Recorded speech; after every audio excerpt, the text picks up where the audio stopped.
Good morning. Good morning. Good morning. It's Transformational Tuesday.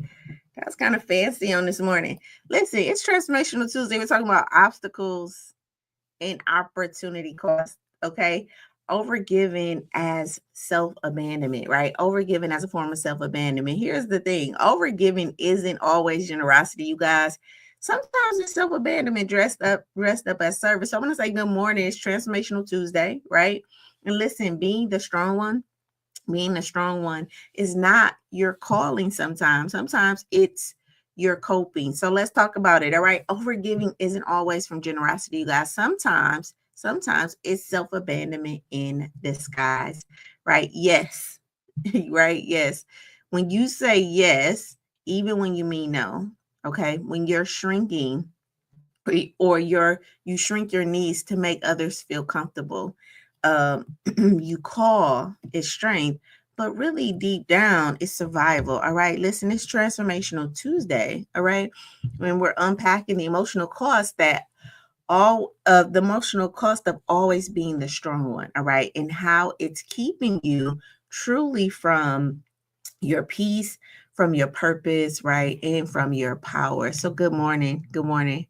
All right. Listen, if you've ever said, I should be grateful while secretly feeling like you're suffocating, listen, this is your wake up call. We're reclaiming our energy on this morning.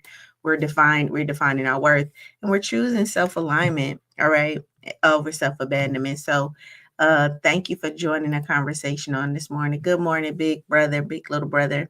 Good morning. I love you on this Tuesday, Transformational Tuesday. Good morning. Good morning. Let's talk. Were you told to be grateful? But gratitude didn't mean settling, right? But gratitude doesn't mean settling. All right. Good morning, Miss Melissa. All right. I want to ask you this question. Where in your life have you overgiven because you thought it made you lovable, because you thought it made you worthy, or you thought it made you safe? All right. And what would it look like to really reclaim that energy for yourself? Okay, listen, why this morning for this session is really to help participants recognize when they're giving is rooted in fear, is rooted in guilt, right? And rooted in self-approval, all right, or approval seeking behavior, all right, and to really guide you into empower generosity, right? That comes from your overflow and not from obligation. I know that this is, I don't want to say it's different, because I think we all want to give out our overflow, right? We all want to be able to give, let our yes be yes and our no be no. And a lot of times we're not living, allowing our yes to be yes and our no to be no, because there's this guilt or this obligation that we feel, because either we've always said yes because we have deemed ourselves the strong one or the one that made it or whatever that is, right? And so today is about transforming or introducing that conversation into your mind in a very gentle way. All right. So our disclaimer this morning, this session is really designed to help you recognize the emotional patterns of what? Of self-abandonment. All right. Marked as service. All right. So your self-abandonment and you're calling it service. But insight, right, without implementation is just inspiration. All right. So your transformation begins when you really start to choose you, even when it's comfortable. All right. Um, yeah, choosing you even when it's comfortable. I want to tread lightly today in this conversation, because there is a part of life that is truly service oriented, right? It's truly about giving. I mean, there's even scripture that supports, like, as you give, so shall be given to you, right? And this is why I think we really need to work on the pain, right? The part that we need to heal so that we can give, right? From this place of wholeness, right? And I do feel like when you're wounded, it just by default makes giving, right? Giving a tangible or transactional type of thing, because the wound is keeping you in survival. All right. So the place that you need to be healed is actually a place of survival. And so when you're giving, there is kind of this transaction in the background that when I give this to you, you're going to give something back, because they're the part of you that's still in need and need to be seen, and need to be validated, need to be loved, right? And so in your giving, you're asking for this, or silently or unconsciously feeling like this give is going to get something back. Here's the kicker to that. When you don't get it back, what happens in your body? All right. When you don't get it back, what happens? When you give the love, when you give the financial support, when you give the emotional support, right? And then that individual doesn't give it back, I think that is where then problems set up. And then it supports these narratives that really keep us isolated, that keep us living in distrust, and really just keep us in survival. Okay. All right. So again, good morning. It's Transformational Tuesday. So let's take our deep breath on this morning. All right. Breathing in. Right. This is your time. No pressure, just your presence, right? I want to welcome you back to Life Lessons with Dr. Sheila Little. If you're new here, I'm Dr. Sheila Little, licensed master social work. I now work as a life coach, and I am the creator of the Stop It Now method. All right. And life is an acronym. Working with your love of self, your interactions with others, your focus, and your energy and emotions, right? And Life Lessons is truly a part of the Project Life Initiative, where we turn theory into practice. All right. Okay, so Miss Melissa said, thankfully, last year I learned a lot about people pleasing, not taking on more than I can handle, and being able to really love and help others with limitations and with healthy boundaries, right? So people pleasing was a hard lesson learned for me, and I had to reflect and step back.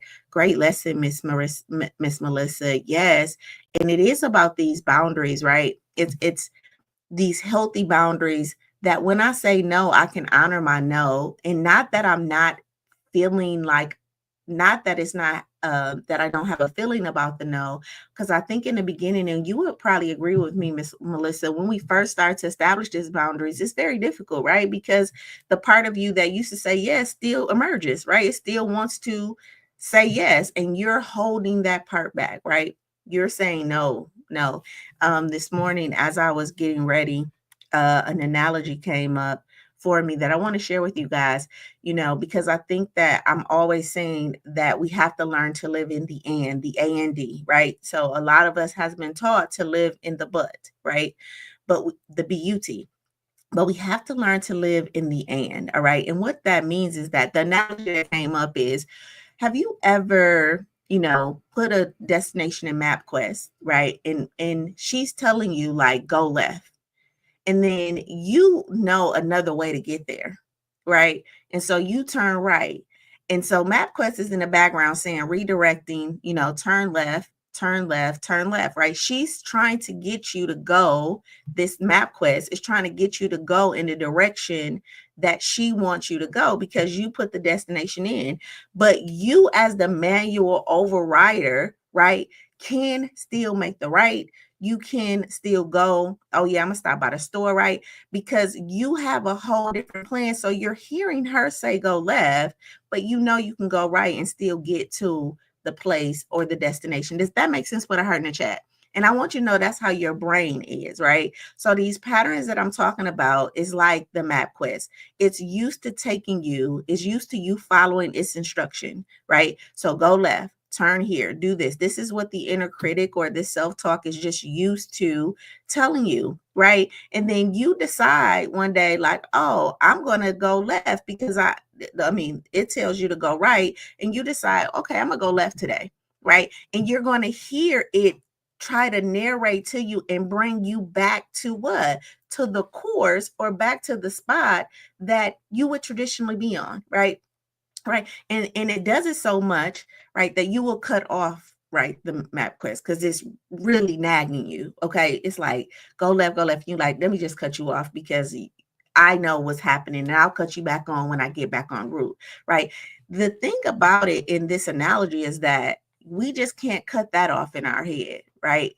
So this is where the being gentle with it. Okay, I understand. I hear you. I'm just going to go this way. Thank you. You've got me this far. I'm just going to go this way. But I want to give you an analogy of what that feeling is like when you're hearing the voice or hearing that or feeling that nudge to do the thing that you've always done, right?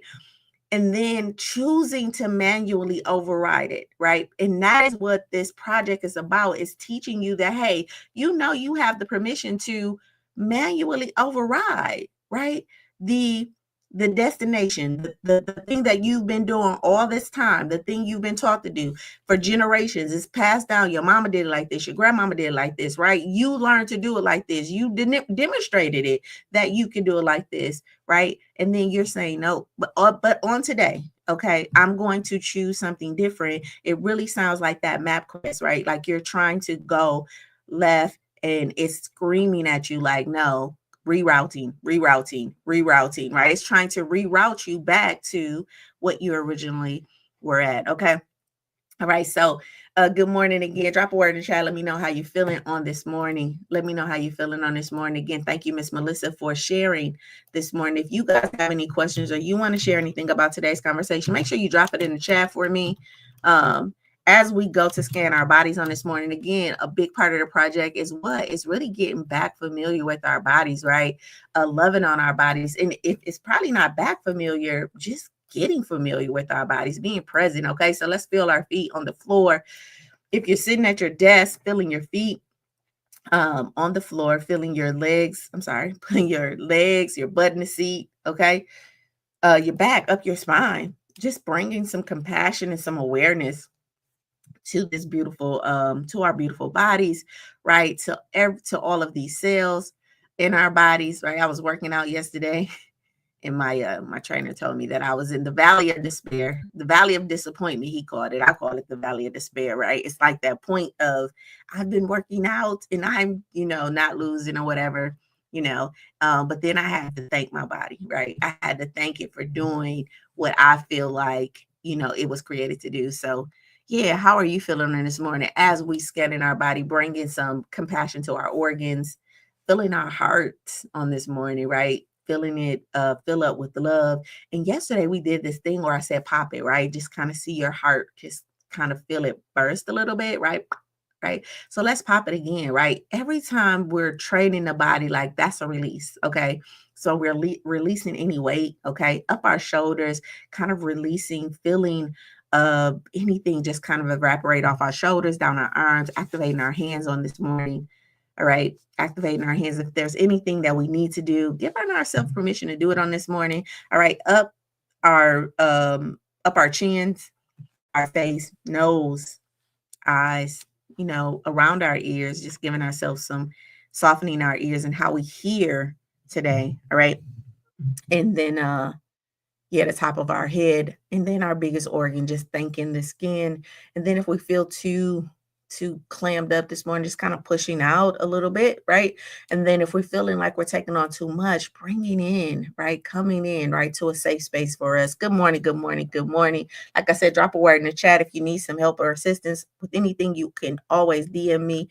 Make sure on this morning that you are subscribing to the YouTube channel. All right, that is at I Am Shaping Solutions. Invite a friend, tag a friend, right, into the Elevate in Life with Sheila Little group. If you haven't done so already, share the group on your page. Yeah, all right. All right, so who is this session for today? Who is the session? Being the strong one is not your calling, it's your coping. Listen, it's for you if you often feel exhausted after helping everyone else. All right.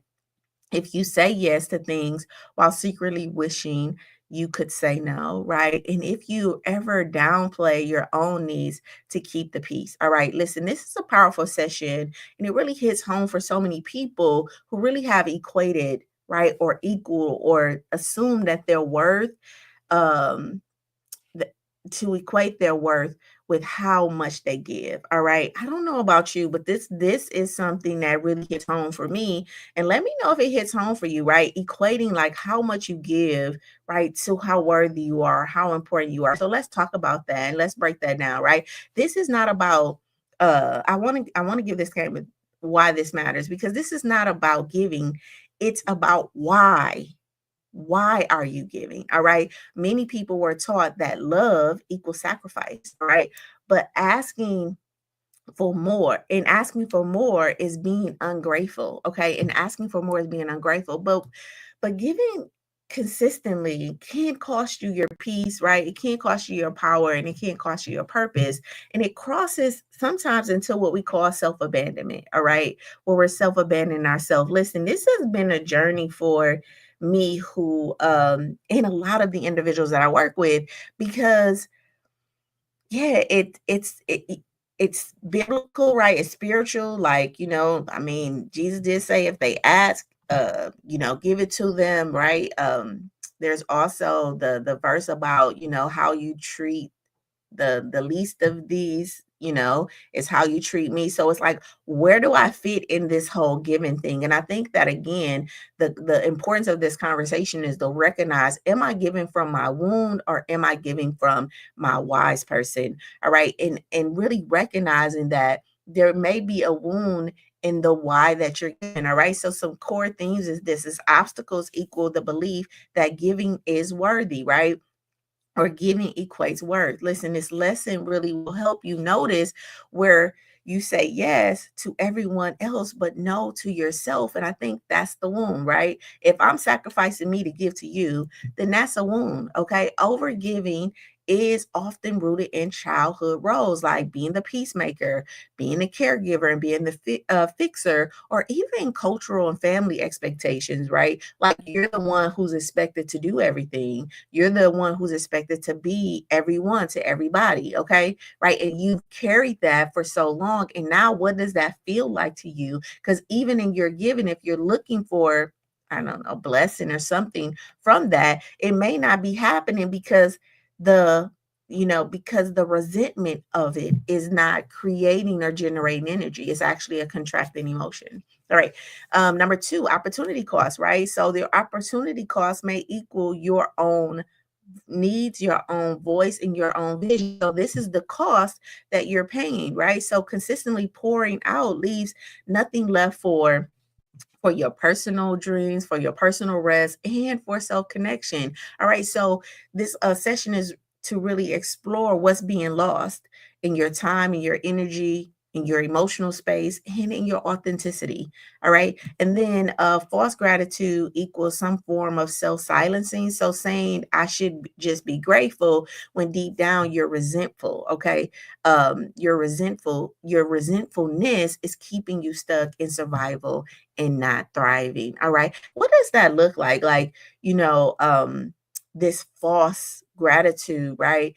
This sense of like, I should be grateful because I'm the one who made it, because I'm the one that has the resources and the means, because I'm the one that knows how to do it. I've learned, right? And I'm the one that can bear more of the weight, right, than anybody else. And so I'm going to sacrifice myself for the good of everybody else, while silently, though, I'm resentful and I'm bitter because I need help and nobody's asking me, what do I need? Nobody's asking me and reaching out to me. And I think that is when you know it's the wound. Okay, so everything you're doing then is from a wound, because when you give, right, you really are giving to not give back. And we know that, how I say, where you plant, you don't harvest. All right. So giving to your family, you're giving to your family, your friends, and your loved ones from a space of, whatever I'm giving you, I don't even expect it back, in a sense, right? Because I know that the entity that's going to bless me is the same entity that me and you are praying to, right? So in some way, that God God's mechanism and God's work is going to provide a blessing for me. And so I don't have to hold you to that blessing. What's coming up in my spirit is, I don't know if you guys ever heard about that one parable where the one guy, he was he owed so much money to one of the lords, and the Lord basically forgave him, like, hey, I'm gonna forgive you for your debt, I'm gonna forgive you for all the debts that you have or whatever. And so then that individual ended up seeing somebody who owed him a debt, and he basically was like, you owe me a debt, and just kind of went in on the person who owed him a debt. And the Lord, who forgave him for that debt, heard about it, right? And basically punished him for that. And a lot of us is doing that, right? So are we are being forgiven. we are being given to, we are being looked out for, right? In some way, shape, or form. Okay. We all are. All right. Miss Melissa said that's Matthew 18:21-35. Yes. Thank you, Miss Melissa. All right. So we are all being looked out in some way, shape, or form. All right. But when we give from a wound, okay, we are looking for that person, even though we're being forgiven for our debts, even though we're being looked out for from other people and things like that. When we start to give from a wound, if your sister said she was going to pay you back, or your brother said he was going to pay you back, or your mama said she was going to do something, or even your mate, right? You're holding them to a word, or you're holding them to some type of sanction because they're not doing what they're supposed to be doing, right? You're holding them to it, all while you're being forgiven, all while you're being taken care of, all while your debts are being, being relieved. If that makes sense, put a heart in the chat. And so this whole you being the strong one is not your calling, it's your coping, right? A lot of times you being a strong one for these individuals is how you're coping, okay, in this life, and you're building some resentment from being in that position. So let's talk about this. All right. Some real life situations and scenarios. Saying yes to family obligations while your health suffers, staying in relationships because at least they are trying, right? Working overtime consistently to prove your value to your employer, all right? Minimizing your goals so that others won't feel threatened, right, in front of you or feel threatened by you, all right? Listen, here's our guiding quote on this morning. You're afraid to ask for more because you thought that gratitude meant settling. And gratitude does not mean settling. It means acknowledging. All right. Okay. So remember the person I talked about on yesterday? She had a full-time schedule, right? Helped everyone and still felt invisible. She thought her value came from what she gave. But underneath that, she was abandoning herself, really silencing her desires, accepting crumbs in relationships, and really apologizing for having these needs, right? Having her own needs. This wasn't generosity, you guys. It was self-abandonment dressed up in service. All right. So here's your mirror moment. Have you ever said, I should be thankful? All right. But deep down, you are craving for more. All right. I want to talk about some things that you may overlook, right, in this self-abandonment. Listen, gratitude and desire can coexist. So remember, desire is a contracting behavior. I need something. Okay. All right. So it's the pull in. I need. Okay. I desire this. So gratitude and desire can exist. Okay. Many people stay stuck because they don't believe wanting more, because they believe that wanting more means being ungrateful. All right. And this is just false, really keeping you over giving, under receiving, and emotionally stuck. All right. You can honor what you have and still reach for more. All right. Self-abandonment, I want you to know, is often an unconscious thing, right? You're not choosing to abandon yourself. That's a learned behavior, right? It's a learned behavior. So most people don't choose to betray their needs, right? To abandon their needs. They simply don't recognize when it's happening, all right? And that's why awareness, right, is the first step of empowerment. If you read my book, Stop It Now. Where is it? Right there, right? If you read my book, then you understand that I talk about the art of life. And the A in art of life is what? Awareness, right? Just becoming aware that, oh, that was a moment that I abandoned myself. And I don't have to judge myself, but the more I'm aware of that, again, the more I am going off path, right? The more I'm breaking the pattern. All right. Um, Another thing I want you to know is that overgiving is a controlled strategy. All right. It can feel like love, but often it's a way to control how others see you. All right. So overgiving is a control strategy. All right. So if you're the reliable one, if you're the fixer, if you're the strong one, right? When people tie their identity to usefulness, guess what? That they fear what happens if they stop giving. All right. This is one of the biggest things. Again, this week is going to be a very vulnerable, very vulnerable, transparent week for me. This is one of the biggest things for me. right? Because I had deemed myself the strong one. I had deemed myself the reliable one, right? I had deemed myself the fixer in my family, right? The one that quote unquote made it. And the biggest fear was, okay, when I stop doing this, what are they going to think about me? And guess what? When I started to say no, every fear, right, that I thought, every judgment that I feared that my family would possibly say about me or and close friends, they said it, you know, like, oh, you selfish, oh, you just think you're better than us, oh, I actually had a close family member come to me and tell me I was going to be punished by God because I was actually sent to the family to help them. It was very challenging, right, to sit in my yes for me and know K and OW know that that was the right avenue. And it wasn't that I didn't want to help my family. I just wanted to start to help them from a place of abundance, right? I wanted to help them from my overflow and not from this sacrifice that I was taking and my family was taking at the cost of helping them. So if that makes sense, put a heart in the chat, right? So overgiving is a control strategy. And it was what I was doing to kind of control the narrative of how people saw me, right? And when I started to break that and when I started to the stop and now method, that is one of the biggest things that I'm working with my clients with, right? How to really break, right, this narrative that you're trying to hold on to. Like, you've created this narrative, people have bought into the narrative. Now you're ready to step away from that narrative, right? And it's challenging. And how do you get support in doing that? All right. Listen, not receiving is also self-abandonment. Okay. So overgivers often struggle to what? To receive help, to receive love, to receive acknowledgement, right?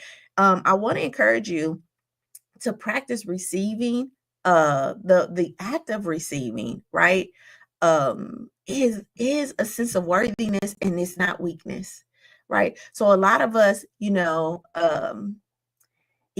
it's I heard it like this, and my grandma told it to me like this. My grandma wanted to give me $20 for doing her hair, and this was again in this me trans. I never would charge her, like, no, granny, no, granny. And she said to me one day, she was like, but you're taking my joy from me. Like, when you don't accept my $20 that I want to give you, then you're stopping me from being the blessing that I want to be. And for me, it was like, whoa, I never thought about what she wanted to contribute to my life. I was always rejecting her, like, no, you don't have to do that. You don't have to do that. But it was, again, this me self-abandoning, right? I had invested my time. I did do her hair, right? This is my granny who took care of me too, right? So there was this sense of like, I don't want your money, right? But the deeper thing was, I wasn't just saying no to her. And a lot of my clients don't say no to her. And a lot of you, the followers who are listening to the show right now, right, may struggle to receive help, love, and acknowledgement. And I want you to know that's a form of self-abandonment, right? Because how we do one thing is how we do everything. Okay. Right. So if you're not accepting help from your colleagues or maybe from from your friends or family, right? And you think that one day you're just going to miraculously say, yep, that's a learned behavior to say yes. Yes, you can help me, because it puts you in a vulnerable position. And guess what? A lot of people are saying not receiving the help because they have a narrative about what that would look like. I don't want them to think I'm, you know, uh, I don't want them to think I'm needy. I don't want them to think that they're helping me out. Whatever the narrative is that's stopping you from saying yes, right? Listen, you not receiving is also a form of self-abandonment. So not only is your overgiving self-abandonment, but you need help too. And you not acknowledging that you need help, you're abandoning yourself. All right. Okay. People pleasing is not the peacemaker. So it's self-protection. So when you say yes to keep others comfortable, it's cost you your peace. All right. You're abandoning your real truth. And I often will tell people that people pleasing is also a coping mechanism, right? We say we're doing it, right, to keep others comfortable, but we're also doing it so we don't have to feel the rejection, right? The possible rejection, right? The possible yeah, rejection from that individual. So I'm gonna say yes to you. I'm gonna go into fawn with you so that I don't have to feel the rejection that I think I'm gonna feel. All right. All right. Another thing is the body keeps score. Again, that's why we come in and we scan our bodies every day on this show, right? Because it's keeping score and we want to get present enough to release some of the stuff that our body is keeping store with. Listen, chronic overgiving leads to burnout, it leads to fatigue, it leads to anxiety, and it could possibly lead to illnesses, you guys. This isn't just emotional, it's psychological, right? Your body knows when your soul is tired of pretending, right? Your body knows when your mind is tired of pretending, right? Your body is sending signals to the mind, right? It's sending signals off like, hey, I'm tired, right? And then those signals get louder and louder and they end up coming up in ailments, all right? Overgiving is a boundary issue rooted in identity. I think Miss Melissa talked about this earlier, right? Like, listen, if you don't know um who you are without performing, then guess what? You won't know how to set limits that will honor you. All right. So if you don't know who you are without performing, then you won't know how to set limits um, that will honor you. And those limits, right, is these boundaries. All right. So overgiving is a boundary issue rooted in identity. And you need to know who you are, what you value, right? And what your vision is for your life. So then you can anchor and hold on to that. And a lot of us just don't know that. All right. You can be kind and still disappoint people. I do want you to know this, right? So you can be kind and still disappoint people, right? It's so funny because we were out to eat. It was my best friend's birthday. So happy belated birthday to my friend Deidre, right? So we were at our party and one of the young ladies was sitting next to me. And, it was a statement like being nice or whatever, but she made it very, I'm not a nice person. I'm kind though, right? And I think that I really respect that when people understand, like, I'm nice, right? But I'm kind. Like I can be kind, right? And you can be kind without disappointing people. All right. And that's okay. Listen, growth often means upsetting systems, upsetting people, right? That benefit from your silence or your overfunctioning, right? This is a part of your becoming. Recognizing that I could be kind. I could be a kind person. I don't have to be nice. I could be a kind person and still disappoint people. Okay. All right. And this is where the boundary comes in. All right. All right. And then another thing, saying no isn't a rejection, it's redirection. So every no, right, to what drains you is a yes to what fuels you. And we have to know that, right? So every time we have to know that, KNOW, know that every no is a yes to me. All right. Every no sometimes to them is a yes to me until I can get to a point of integrity where I learn how to create what win-win situations. Right. And that comes with communicating, right? Really dealing with some conflict, the iron sharpening iron, probably having a rough conversation, right? Emotional and all of that until we set on, set in a space where there's a win-win. All right.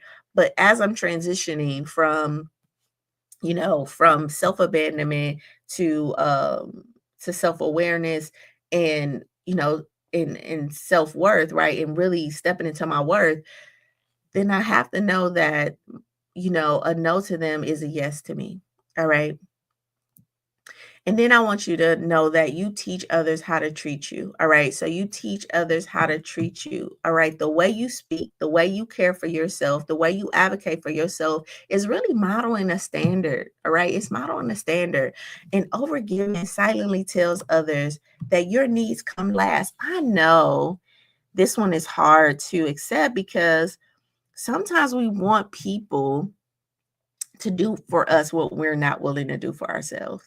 Meaning, if you know I'm overgiving, then why accept it? Why can't you not? Why, if you know I'm an overgiver and you know I'm a kind person and you know that I will give my last, then why take my last? This is the responsibility that sometimes we'll put on other people. And I want to say, like, that's not their responsibility, right? It's really not their responsibility for you to, um, it's not their responsibility for to create your standards, right? So overgiving silently tells others that your needs come last. All right. And a lot of times we have to step into a healed space or get the help that we need so we can teach others how we want to be treated. All right. And start to treat ourselves in a way that models that. And sometimes that's in our no. All right. And not looking for other people to manage that for us. All right. Listen, overgiving often, if that makes sense, put a heart in the chat for me. Listen, overgiving often stems from childhood programming. If I make everyone happy, I'll be what? I'll be safe, I'll be loved, and I'll be accepted. But the cost can be some exhaustion, resentment, and invisibility. All right. When we abandon ourselves to really serve others, guess what? We become bitter instead of better. All right. We lose the very connection we hope to earn. All right. The truth is, true worth isn't in what you do for others. Guess what? It's in you, it's really in who you are. All right. Your true worth is not for what you do for others, it's in who you are, even when you're not giving, you guys. And I always say, and you've heard me say this before, sometimes your give can be emotionally, energetically, right? I want that for you. That's my give. I'm in agreement with you. That's my give, right? I don't have to physically give it to you. I can be in agreement with you. I can pay, I can pray with you, right? Right. And so I think that even redefining what we give or how we give is also like something that can come from our healed space, because I think that the only way we think giving is this physical form, right? And I had this conversation with a lot of people. Love is actually supposed to be given, right? It's not a received emotion. If you look on the emotional scales, you will see that love, right, is an expansive emotion. It's something that's given, right? But a lot of us want to receive it, right, first. Yeah, so we have to really look at how we give. I want you to know that when we abandon ourselves again to serve others, we become bitter instead of better, and we lose the very connection we hope to earn. All right. So the true cost isn't in what you do for others, it's in who you are, even when you're not giving.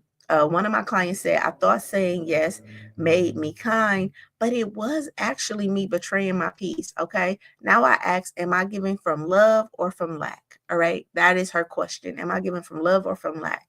All right. Studies on boundaries show that boundary setting shows the that chronic overgiving leads to burnout. It leads to emotional depletion. All right. Especially for women conditioned to earn love through service. All right. You can't be present to others when you're perpetually abandoning yourself. All right. We know that the O in obstacles stand for the O in stop it now stands for obstacles and opportunity cost. I will bring that in often. So I want you to know some essential truths about this. All right. Overgiving is not always generosity. It can be a trauma response. All right. When people learn to really earn love, when people learn to earn love by being useful, by being helpful, or being selfish, guess what? They start to sacrifice themselves to really feel safe and worthy. All right, that makes sense. Put a heart in the chat for me. They really start to sacrifice themselves to feel worthy. Self-abandonment, number two, self-abandonment hides behind noble sounding labels like loyalty, gratitude, and service. Listen, the cost but service that costs your identity, that costs you your dreams, and costs you your well-being isn't love, you guys. It is self-erosion. All right. It's self-abandonment. All right. Being the strong one is often a survival role, not a sign of wholeness. I want to talk about, I want you to sit in this. Being the strong one is a survival role. So I want you to think about, when was the first time you took on that label of being a strong one? Was it because you were a latchkey kid and you was responsible for, your brothers and your sisters when you came home? Was it because you had an elderly grandparent that you needed to take care of? Was it because you grew up with a parent that wasn't always present due to some type of substance or even work, right? And so you had to take the lead. Like, when did you take on this role in some way, shape, or form that you were the strong one? Right. I want you to know that that title came out of survival. All right. And if you're still carrying it now, it's not a sign of wholeness, you guys. Listen, many high functioning people are silently suffering under the weight of emotionally over being emotionally over responsible. All right. Right. You are responsible for everybody in how they move, in their decisions. And it's the it's the GPS of your mind saying, go here, do this, go here, because the destination that you're trying to get to is safe, right? And so if safe has always been say yes to everybody, say yes to everybody. Okay, we're at a sign, say yes to you or say yes to them, it's say yes to them. All right. And then if it's okay, it's time to choose you over them. What are you going to choose? Choose them. And if that is the way your mind has been mapped, and one day you say, I'm gonna say yes to me. Know that that's going to cause some anxiety. That's going to cause some, I'm gonna say that's going to cause some dis-ease. All right. So I take anxiety back. That's going to cause some dis-ease and some discomfort to your nervous system. But know that you have the power to do that. All right. Because again, being the strong one is a survival role. And if you're having difficulty doing that, again, you don't have to sign up for Project Life. That's what Project Life is here. But maybe you can sign up for a session. I do 3 session bundles that you can sign up for. I do have the Elevating Life program that you can sign up for, or you can just get simple life coaching, right? Simple accountability coaching. And if it's not with me, you can go to Psychological Today and find somebody or find a coach or a therapist, all right, to really help you work through that. All right. Or you can get on a platform like Better Help. Okay. All right. Again, you were conditioned, not created to overfunction. You were conditioned, not created to overfunction. Okay. Often this pattern starts at childhood, where a person had to manage what? The emotions, avoid conflict, or being the helper, right? I just talked about this, or being the helper, right? To stay connected. All right. So you were conditioned. I typically say you were patterned, right? You're not broken, you're patterned, you're conditioned, not created to overfunction. All right. And depending on the needs of your family is going to really identify what that conditioning is, or what the functionality of it is, where you're over functioning or under functioning. All right. Listen, overgiving leads to silent resentment, and resentment is a sign of what? Misalignment. If you're resentful, it is a sign that you are misalignment. All right. So if you're feeling bitter, it's not because you're ungrateful. It's really because your needs are being constantly unmet and what? Dismissed. All right. All right. Listen, you can't truly empower others while disempowering yourself. Um, I just got approved for a contract, and I'll be looking for some people to train as life coaches within the Saginaw, area, Saginaw County. So if you're in Saginaw County and you want to be a life coach, and get trained in my method, DM me, because I'll be doing that this fall. But one of the things that I want to talk about is, like, you can't truly empower others while disempowering yourself. A big part of the me training people in the method and of doing the life coaching, certifying people to be life coaches, is really to empower them, right? To help them heal whatever it is that you want to heal before you go out and help people. Because a lot of people are helping people, right? Um, No problem. No problem, Miss Melissa. Miss Melissa said, thank you for my portion of fearful knowledge today. Be blessed. She's getting back to work. Thank you, Miss Melissa. So So a big part of us wanting to help, a big part of people in the service industry being social workers, therapists, and things like that is why? Because they got their feelings hurt, because something happened to you, and then you deemed that you were going to go back and you were going to get what? You were going to get healed. You're going to help the people, right? That look like you, that served as you. But a lot of times people go back and they don't go through the healing process themselves, right? And they end up getting more burnt out and being re-triggered and all of those things. All right. And I do want you to know that you cannot truly empower others while disempowering yourself. So listen, when you abandon your voice and your values, what you give isn't from your overflow, it's from depletion. And that energy lacks sustainability and integrity. So that means if you're a parent, that means if you're a big sibling, that means if you're a spouse, like, listen, you cannot truly empower others, right? When you're disempowering yourself, we're modeling for people, right? How to say yes. Again, that Marianne Williamson quote, when you let your light shine, you unconsciously give people, uh, other people, the ability to do the same and a permission to do the same. All right, listen, over giving costs you clarity. All right. Consistently focusing on others means that you lose track of your own desires, dreams, and directions. I want you to know that boundaries are not rejection, they're recognition. All right. Recognizing your limits honors your worth. All right. When you start protecting your peace, people may resist it at first, but that's a reflection of them. It's not a reflection of you. All right. All right. So boundaries are not rejection, they're recognition. Recognition of what? What you value. What you value. Okay. Their recognition of what you value, what you honor. Okay.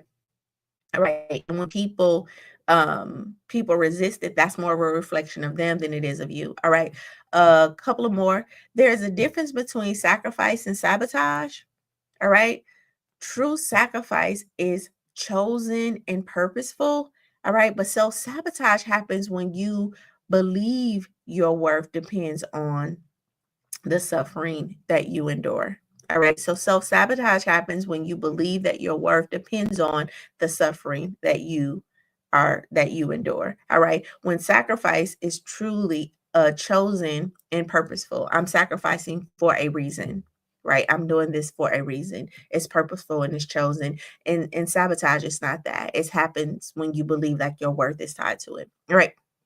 Healing happens, and the last but not least, healing happens when you reclaim your yes and your no. Okay. Healing happens when you reclaim both your yes and your no.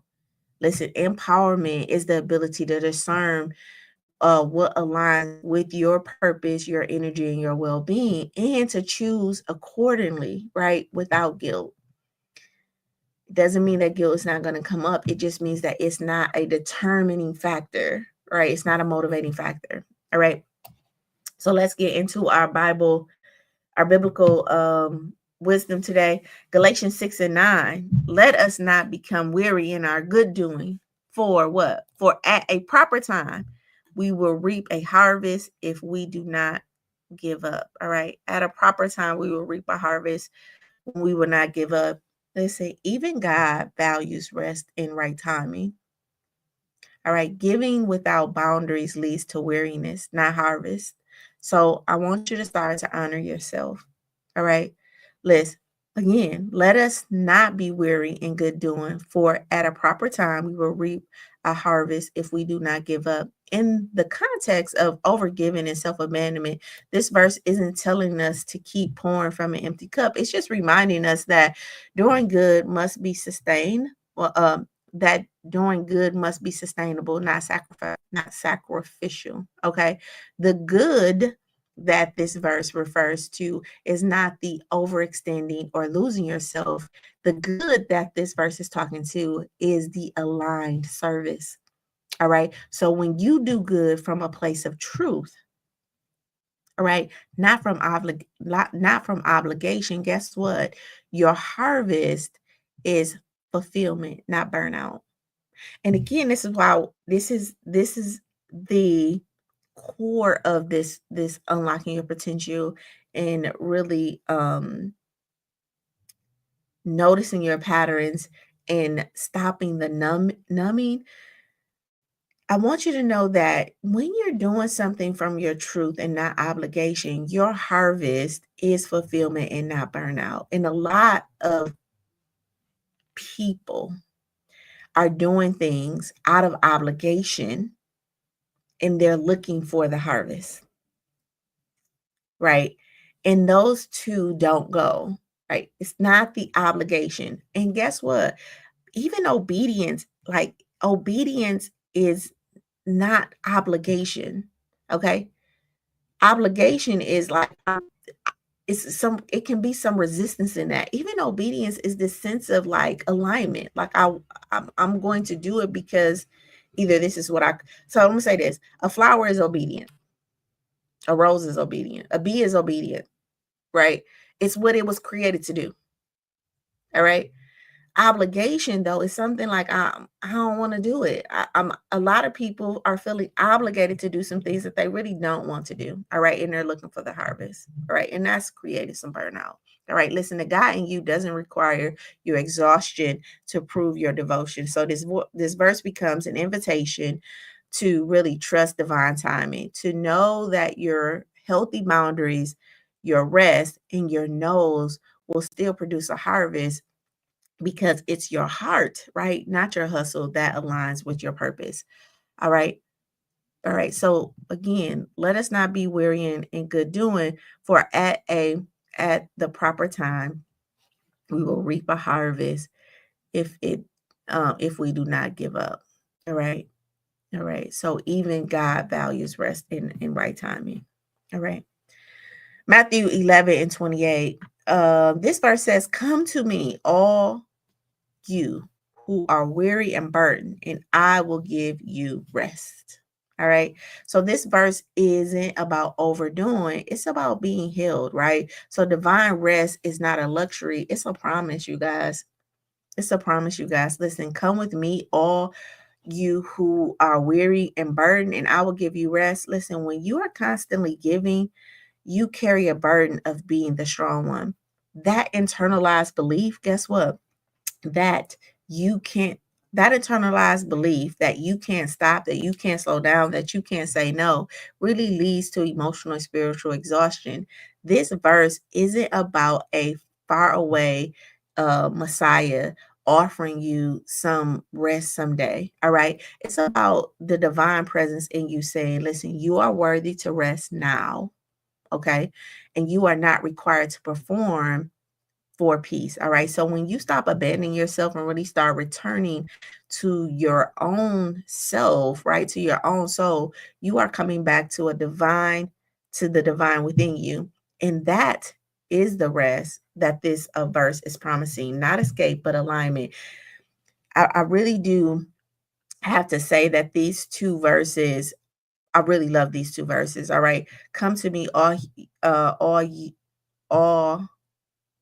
you who are weary and burdened, and I will give you rest. Again, just understanding that there is a mechanism, right? A promise, right? And this is not about being over, this is not about over giving. And I think that's so much what was coming in my spirit. And the reason I said that is I think that we have been deemed or trained who we need to help, who we were called to help, what we were called to do. A big part of that was conditioned.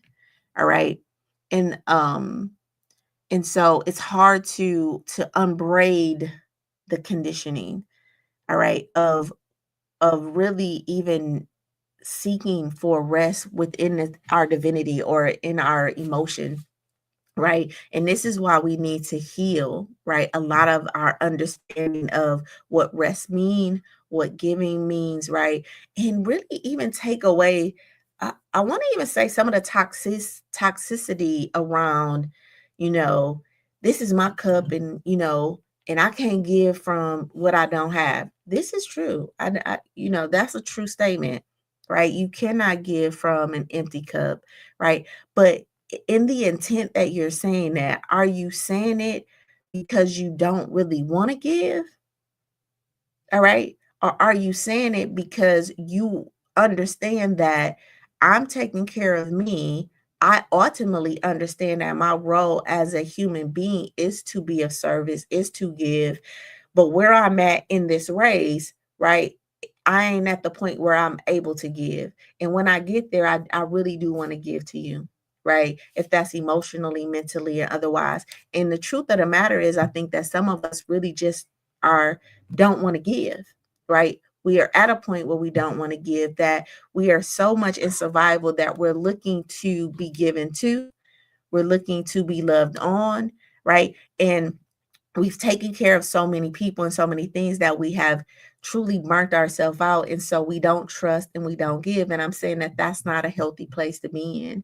And so we have to heal that so that you can eventually be a vessel that pours, right? That not just fills up, but pours, that is able to pour.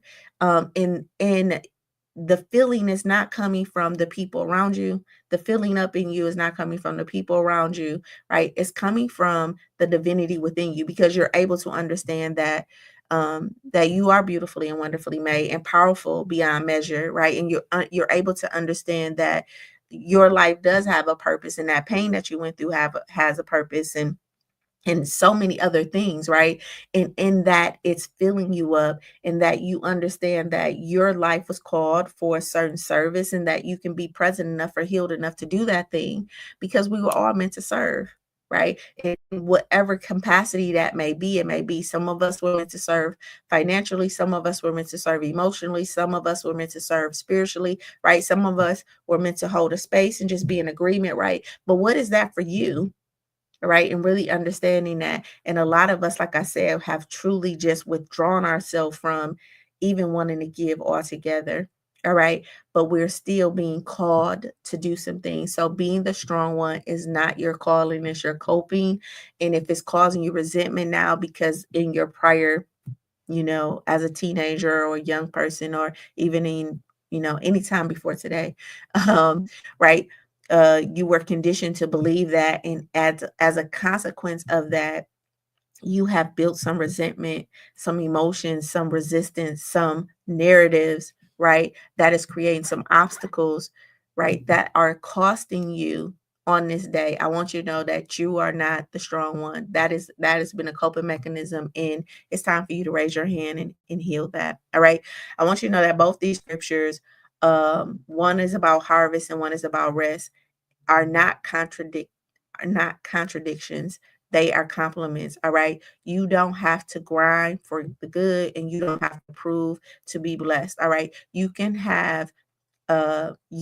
just have to trust the process and return to your truth. All right. So I have a question to ask you. How does this shift you from shift how you define service and worth? All right. And then how do we put this into practice? We put this into practice. Let's put it into practice. I want you to practice saying, let me get back to you on that. All right. Let me get back to you. Somebody asks you something. Instead of automatically saying yes, say, let me get back to you on that. They call and say, hey, cuz, you got $5? Hey, let me get back to you. Let me get back to you on that. Hey, can you do this for me? Hey, let me get back to you on that. I'm just trying to see, do you got, I said, let me get back to you on that, right? That may be the pause that you need. And then I want you to journal, where am I giving from, right? If I say yes to this person, am I giving out of obligation instead of my overflow? Okay. And then I want you to rewrite your worth. I want you to list 5 things that make you valuable outside of what you do for others. All right. What's some things that make you valuable outside of what you do for others? Yeah, that's a heart pull. Okay. And then if you want a journal prompt, your journal prompt for today is, what are you really afraid of? What are you really afraid will happen if you stop giving? All right. And then the affirmation for today, my worth is not measured by my output. I can love others without abandoning myself. And then our intention statement for this day and the remainder of the day is, I reclaim my energy and redefine generosity on my terms. All right. And then our bonus for today, I want you to say no one time today. Say no, one time today to really protect your peace, not to reject the person. All right. And tell me how that feels. All right. All right. You all know that I'm going to do that call, that challenge, and that charge today. So I'm challenging you. What's one small moment today where you can choose yourself first? The charge is to go shape your, the charge is to go, the call. Oh, I don't have a call. All right. And your charge is to go shape your life. And let's start with choosing you first. All right. Let's start with choosing you first. Listen, if this conversation today resonated with you and you are walking away with insight, I want to drop a fire in the chat and let's celebrate our growth together. All right. Remember that you can join Project Life at SheilaLittle.com/life, right? Your peace is worth your presence, you guys. And I want you to remember that if you can shape it in your mind, guess what? You can have it in your life. I love you. I love you. I love you. I'll talk to you tomorrow when we talk about the habits and hidden patterns that really keep you stuck. So don't miss out on that conversation on Gratitude Shift Wednesday. Listen, the lies your habits tell. The lies that your habits tell. I love you. I love you. I love you. And I will see you tomorrow for that life lesson. Till later.